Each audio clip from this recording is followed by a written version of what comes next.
This is Super Puzzle Platformer Deluxe.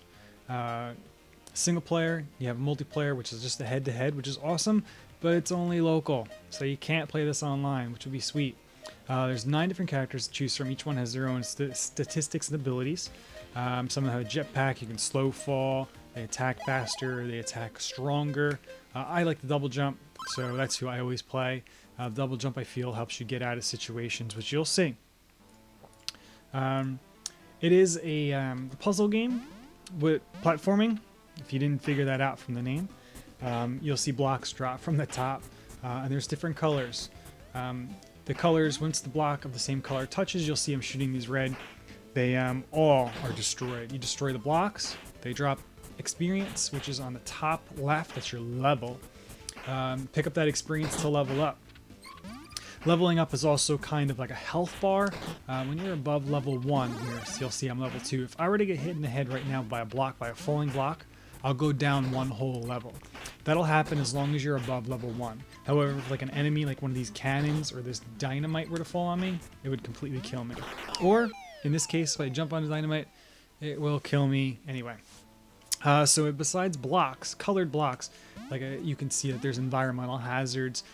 Depending on which stage you're playing at, depends on what kind of enemies or other obstacles are going to drop in your way. There are 7 worlds that you can go to. This is the first one, just to kind of show it off.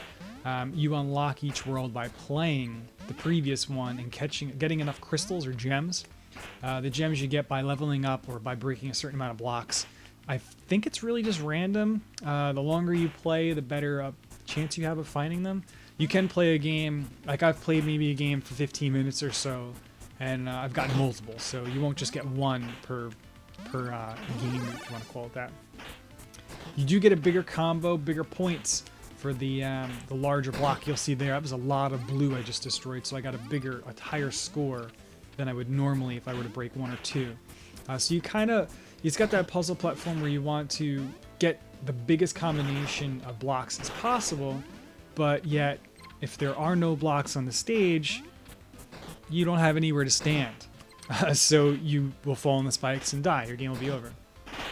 So there's that, as well as the blocks falling on your head like this and the obstacles in there. It's a lot of fun. I really, really like it. It's got the puzzle, which is fun. But mixed with platformer, which makes it more interesting. It's not just, hey, let's match these together.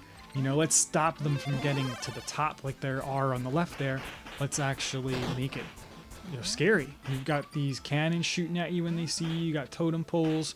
And like I said, each stage is going to have its own obstacles. So you're only going to be in each stage for maybe 10, 20 minutes before you get enough gems to go to the next. It's just enough to keep you engaged in the game. I do have, let's see, I have a couple hours into it. I got about 4 hours into the game, and I feel I've gotten all the crystals I really can. You can get more, obviously, but I've been able to unlock all the stages, and I have a lot of fun. I wish this had a multiplayer online, because that would be really sweet. It does support leaderboards, so you can see how well you're doing against other players. However, there's not really many other players, I don't believe, 2 years after the game has been released, playing the game, which is a shame. It's fun, but it's just not really a lot to it. If you enjoy platformers and puzzle games, or puzzle games, I should say, it's a lot of fun. It is a little hectic because you can see this is not going to be a regular your mom's puzzle game where she's going to be able to just kind of chill and let the blocks go together. This is going to be more of a. I use a controller to play. There's only 2 buttons. But it's going to be a little more to it than just matching the colored blocks together. It's actually dodging these. Impossible. Well, you could have done that somehow, but I couldn't. So, but I mean, there's more than just matching colors together in this game, which is cool. It's a nice mix. I don't think I've ever seen a game like this, at least on Steam, at least popular enough for me to see it. I'm not saying it hasn't been done, but I haven't seen it, sorry. I would definitely recommend checking it out. It is a fun game with 2 buttons on the controller. The right trigger is to shoot, and the A button jumps. And this particular character, press A again and a double jump. Simple, easy, a lot of fun.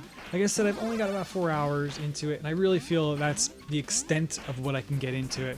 I could play a little bit more for maybe 10 minutes at a time, but anything more, there's nothing really left for me to unlock besides another 2 characters, which I really don't care about at this point. There's not much more progression for me, but it's a puzzle game. Puzzle games you just kind of play, I think, just to have fun and to play. And you could definitely do that with this. Again, it's got 9 characters you can unlock, 7 different worlds. There's got the multiplayer, which is only local, which kind of sucks, but what do you want? It's a low budget game, so I'll take it, but I wish it did have an online as well. Fun little puzzle game. Definitely check it out. Adult Swim's been doing really well with the games they've been releasing the past few years. They're simple, they're easy, and they're probably a lot better than some of the games we're playing, $60 for sometimes. So yeah, definitely check it out on Steam.